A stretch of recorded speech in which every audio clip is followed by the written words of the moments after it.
Hi, I'm Luqman Hariz. You are watching the MTDC Technopreneur Coffee Chat. i4.0, Industry 4.0. What does this word mean to you?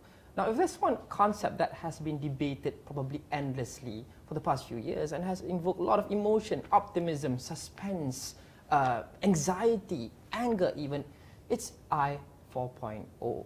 Now, that's where the Malaysian Technology Development Corporation comes in, MTDC, to ensure that companies in Malaysia and Malaysia as a whole not only survives this so-called i4.0 but thrives upon it. Joining me today on the coffee chat is our three guests who are real-life success stories of i4.0 and the real-life examples of how you can not just survive i4.0 but thrive upon it, of course, with the help of MTDC. Please welcome, as I join Mr. Faizal Ali from Gremax Holdings Sdn Bhd, Mr. Dave Choong from Linear DMS Sdn Bhd, and last but not least, Mr. Chee Seng of Vepro Group Sdn Bhd. Gentlemen, welcome to the show. Thank you. All right. Let me just start with Faizal maybe. Faizal, you have got a very interesting story with regards to your company Gremax. Tell us a bit about your journey. You started out in San Diego in the US, but you chose to come back to Malaysia. Why? Right. So we started out with a Kickstarter project. We were making devices, electronic devices. So apart from the personal reasons, Malaysia is actually a pretty good place to make. If you are making, the devices, Malaysia is actually a pretty good place. We have we have much lower cost structure. We can get talent, engineering talent. We have business-friendly policies from the government, and MTDC invited me back, and they've been really supportive. And I decided that this was the place to build my next journey. How has MTDC helped take your company from one level to the next? Well, I mean, the most obvious one that everybody knows about is the funding. So when it's hard to get funding for tech in this region. Investors in this region are not really used to funding in tech. So MTDC helped us with the funding. I think the second one is giving a voice to a small company. We're a small company. For us to grow, we need to reach out to the giants of the Malaysian company. And being small, sometimes our voices get drowned out. So MTDC gives us a voice.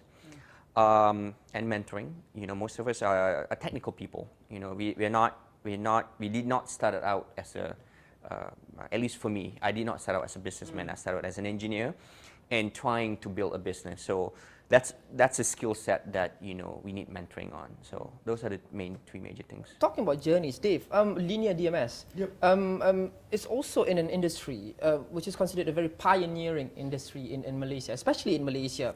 You're involved in IoT, E&E R&D, very pillars of i4.0. When you first started out, what were the challenges to start, to operate, and of course to subsequently thrive within the Malaysian market? In terms of challenges, of course, for a startup, there are lots, right? So basically, my advice to all the startup is that don't give up, right? Basically, challenges will come, right? So you have a lot of, you are selling your dreams, frankly speaking, as a startup, as a technopreneur, right? So you have a lot of dreams, right? I believe, right, a lot of people, especially the Gen Y, they have a lot of dreams, all those things to sell up, right? So one of the major challenges that you see is that when you start to sell your dreams, a lot of people say, hey, start up, 90%, right, you've gone down the drain. So are you still going to embark on this? Before they even come into your dreams of talking about it, right? So beside that, right, so the ecosystems, right, you have to understand the ecosystem, especially in Malaysia. So we are talking about IoTs, right? 4 years back, right? A lot of people, when you talk about IoT, what's that? So you are looking at future, right? So it's very, challenging in order to sell out this idea, right? So beside that, you are going to plan for your companies as well. Right? How are you going to sustainability? That's the most important thing. That's the point, isn't it? Because at the end of the day, you are a business as well. You guys are businesses, and for Linear DMS, for instance, it took you guys 2 years just to do research when you first started out, and the pressure for businesses, of course, it's good that you're innovating, but the pressure is also to make money at the end of the day. So for those up and coming tech entrepreneurs especially out there, how do they address this huge challenge? So they have to start the first few years just developing and researching and not make money for the first few years? Yes, that will involve a lot of planning, right? A lot of sustainability planning. Then you find for sources of funding, right? Especially like today, MTDCs, right? So they in Malaysia as a whole, right now, as compared to 20 years back, right? So the scenario has changed, right? Though for now, we have all these entities, right, to help out all the startup, right? I think this is a very good process, right? MTDC is one of them, MOSTI, MDEC, right? So these are few people that are helping. So it's just that for a startup like us, right, you have to know where to look for. That, of course, is crucial for the business of Vepro Group as well. Yeah. Mr. Chu, you're in, amongst others, automation, Yes. which has become a bit of a buzzword now. How has MTDC helped take Vepro from strength to strength? Okay, we are the businessmen. We are always busy chasing for the sales orders. We sometimes neglect whatever the business strategies, and also, of course, another one is what MTDC will do is financial aid. So MTDC and is one of the government agency. They have a lot of expertise in terms of business network, in terms of mentoring. So it's not just financing. They can see your weaknesses that we cannot see ourselves. We only look at the technology, but we don't know, oh, you have to wear smart, or you have to go inside your accounts, finance, to see which area is getting you most profitable margins. Otherwise, you only focus on technology. I'm very proud of this technology, but this technology, you cannot make money. Yeah, so we need to balance. We need to balance. It's a chicken and egg problems. We need to balance. So sometimes we have a technology. This technology, yeah, we keep it to ourselves, but some technology, we can just sell it hot cake, then we can have the rice and bowl from there. So MTDC, they look at our accounts and they do the due diligence. They know. Sometimes I don't know. I do a business for 15 years. Within 1 month, they can see, hey, this is your weakness. And areas of improvements. And you guys do look smart. I'll give that to you guys. Faizal, is your company now i4.0 ready? Our company? Yes. I mean, we kind of knee deep in it. I mean, that's what we do. We make IoT devices. So for us, we need our customers to be i4.0 ready. Yep. And the country to be, the infrastructure in the country to be i4.0 ready. For us, that's what we live and breathe in. It's like what? I mean, it's like we're swimming in it. Very interesting. I'll return to Dave in a few moments. But Chu, because you're in automation, Yes. The challenge when it comes to automating, especially are felt by SMEs in this country. Talking about getting your customers to be i4.0 ready, what's the challenge in getting SMEs particularly, which makes up almost 100% of the total number of companies in Malaysia, to embrace automation and not be scared of it? Okay, one of the challenges of the SME is ROI, return of investment. If I invest this one, how much, when I can get back my investment? So this is a challenging area, but we managed to convince the SME in Malaysia that, look, when you invest this, it's not only just of the return of investment. You can increase your productivity, and you can reduce the reliance on the foreign workers. So just like the government policy, when they want to reduce the foreign workers, if you heavily rely on foreign workers, then you are stuck in between. If let's say they are going back, so this is a challenge to the SME. They start looking at it. When they improve the productivity and they increase the efficiencies, the return part of it is chunk to the business. All right, Mr. Chu Seng of Vepro Group's Sdn Bhd, Dave Choong of Linear DMS Sdn Bhd, and of course Faizal Ali from Gremax Holdings Sdn Bhd. I'll return to them. The MTDC Technopreneur Coffee Chat takes a break. We'll return after this.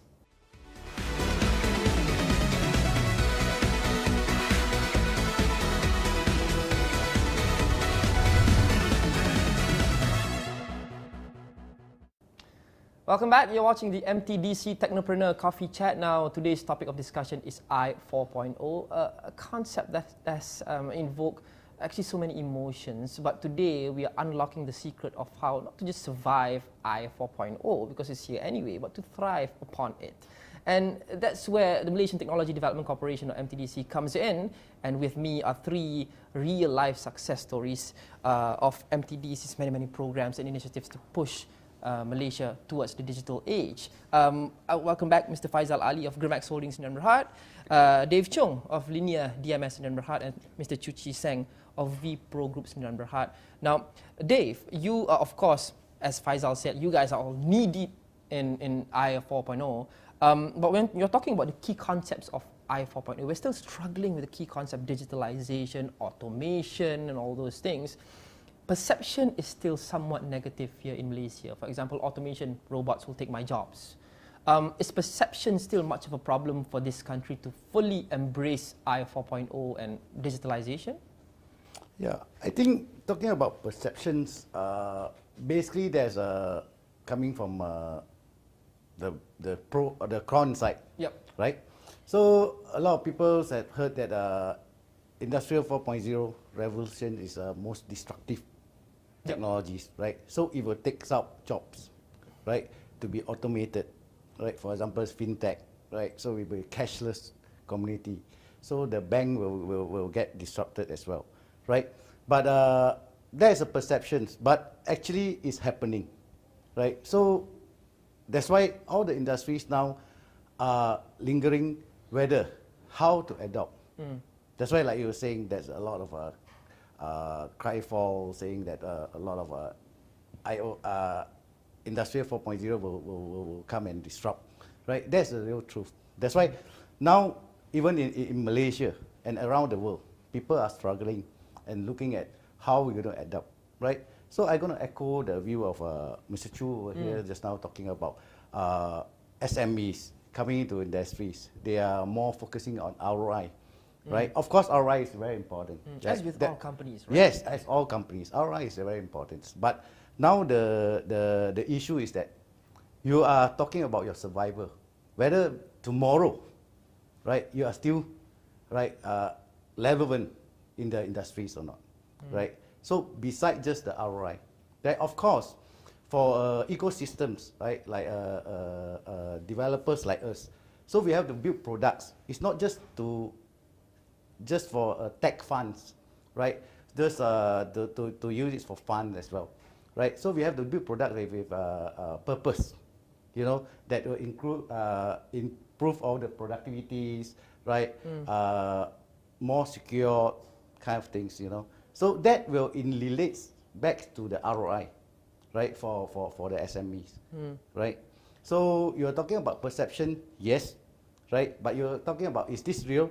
It's real. It's very real. And you're saying that once these companies in this sector really provides meaningful growth for the population as a whole and create value with their products or services, then the negative perception would subside. Yes. Right. Faizal, you were very much exposed to the Silicon Valley culture, because of course that's the ultimate holy grail that we aim for whenever we talk about i4.0 or Cyberjaya or the digitalization of Malaysia, basically. When you observe the values, the approaches they take in how they deal and handle i4.0 in Silicon Valley, how does it differ with how we are doing things here? I don't know. I think they don't see it as a separate thing. I think they just see it as normal part of improving anything. You know, they don't see it as I need to do for i4.0 because it's the buzzword. It's just that they need to do it because you always try to do something better, and this is the next. This is, you know, a lot of i4.0 is just enable a lot of companies to do things better. So I don't see them. They don't. Like, I don't know if Grab even sees themselves as an IoT company, but that's what they are. But that's the point, isn't it? It's ingrained in their values that this is something they have to deal with and they have to embrace. Like Dave said just now, that it has to happen. Yeah, it's gonna happen. The attitude approaching it is important, isn't it?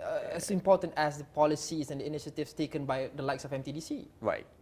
I think for for us in Malaysia, if you want to take the lead in i4.0, then we have to have the policies, the infrastructures, and the companies to implement it. Otherwise, we'll just let someone else take the lead, and then we kind of pick up the crumbs. True, the policies, the infrastructures, are the optimum in Malaysia for us to fully embrace i4.0? We, from Malaysia point of view, before i4.0, there is a i2.0, 2.5, 3.0, but now it's progressed to 4.0, where all the digitalizations and automation is taking place. So we are ready to it. And in fact, Malaysia worker, you ask for the Malaysia workers who want to carry a hot environment, who want to work in the hot environment, who want to lifting the heavy stuff. They don't want. So the automation take into place, robots take into place to replace their tasks in this area. Whereas their normal tasks, they can upgrade themselves. The workers, they can upgrade themselves into the level that they're no longer into this area. So that's the point, isn't it? This is the issue or the concern, or rather the fear, not just Malaysia has, but it's sweeping through the entire globe. Automation, people are afraid of the jobs that they will lose. But rather, what you mentioned is that it's not a zero-sum game. Robots will not cause loss of jobs, but actually enable humans to up their level in the value chain and get better, higher paying jobs. Yes, this is right. They will not lose the jobs, but the foreign workers will lose the job, but not Malaysian. The Malaysians move on to better jobs. Yes, go for the better job and to upgrade their skill. All right. Okay. I'll return to you, gentlemen, shortly. We'll have to take a short break. The MTDC Technopreneur Coffee Chat resumes right after this.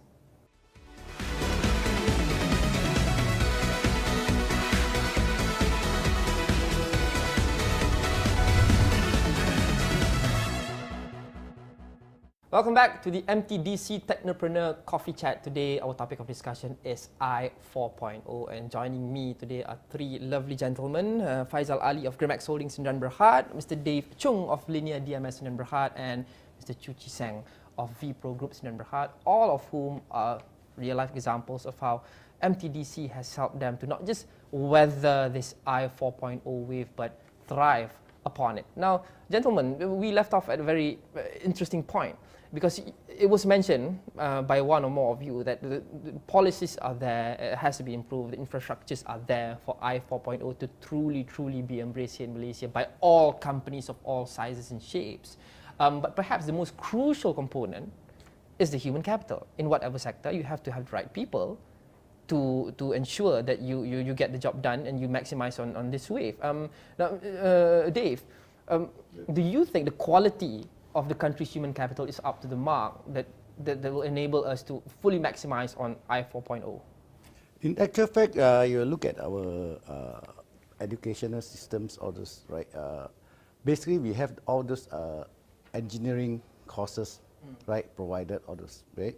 So you're talking about technologies, right? So basically, you're talking about the connectivities, right?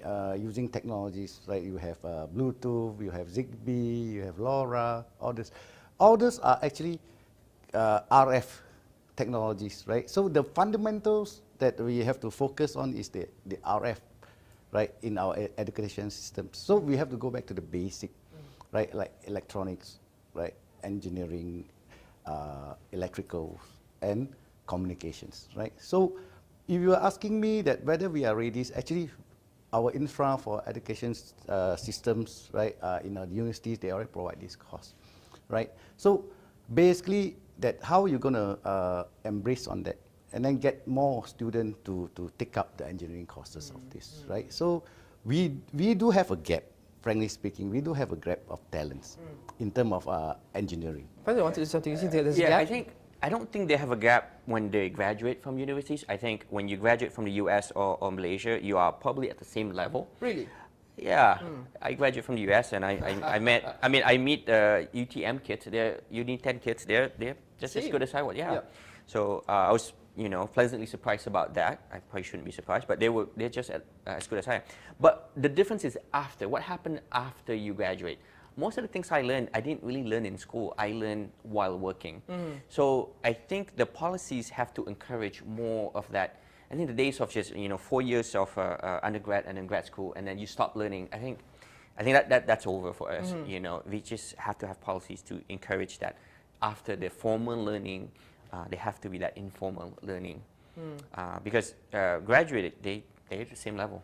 Well, it does take years for universities to actually probably revise the curriculum and all those things. So is it the reality that the current procedure of doing all that, revising the syllabus and all those things, are not compatible with how fast the world is moving anymore? To Dave's point, I think I don't think universities, at least what I can, as it exists today, the curriculum can't change quick enough for the industry. I think the university should focus on the fundamentals, so that when they leave the universities, they can learn the different technologies. For example, whether it's LoRa or Sigfox, it doesn't matter as long as you understand, what happens, what engineering trade-off are you making when you're transmitting at 900 megahertz versus 11 gigahertz. So you don't care what technology comes, they're going to come and change. But the fundamental has to be strong, and then you have to, there's got to be something after that school. I don't know what that is, but it's got to be. School of Hard missing. Knocks. Yeah. Yeah.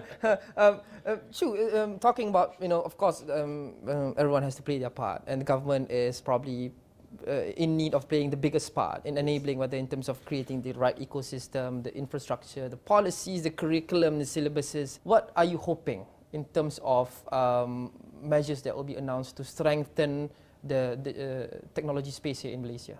Okay, well, we have to start from the educations, yeah? We have to start from technical education for this, especially on this i4.0, for the computer science and all this. We have to encourage those people, because I know a lot of graduate now, a lot of undergraduate now, they choose not to study in engineering. They go for the commerce, they go for the business admin, but this will deteriorate the i4.0 improvement, yeah.